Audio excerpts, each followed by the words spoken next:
UGC NTA net paper 1-এ একটা গুরুত্বপূর্ণ topic হলো কমিউনিকেশন। প্রতি 6 মাস অন্তর অন্তর নেট হওয়া পরীক্ষায় কি না এখান থেকে 5টা প্রশ্ন আসে।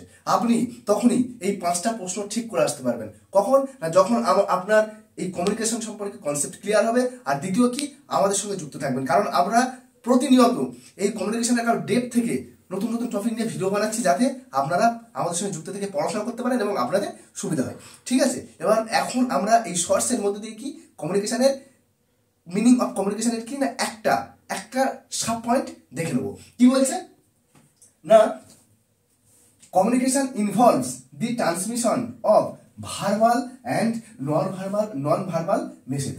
মানে কি বলছে না, কমিউনিকেশন কি করছে না, ইনভলভস করছে কি না ট্রান্সমিশন স্থানান্তর কি না verbal and non verbal message. Verbal মানে কি, ভার্বাল মেসেজকে আমরা দুটো ভাগে ভাগ করি, একটা হচ্ছে স্পোকেন আর একটা হচ্ছে রিটেন। আর নন ভার্বাল কি না, নন ভার্বাল অনেকগুলো আছে, তার মধ্যে হচ্ছে গেস্টার মানে অঙ্গভঙ্গি, পোস্টার মানে মুখভঙ্গি, বডি ল্যাঙ্গুয়েজ, টোন মানে কিভাবে বলছি, আর তার সঙ্গে কিনা ফেসিয়াল এক্সপ্রেশন মানে মুখের ভঙ্গি আর কি। এই কটার মধ্যে দিয়ে কি হয় না কমিউনিকেশন সংগঠিত হয়। বোঝা গেল? এবং এই যে সাব পয়েন্টটা রয়েছে এটা কিনা কিন্তু খুব গুরুত্বপূর্ণ।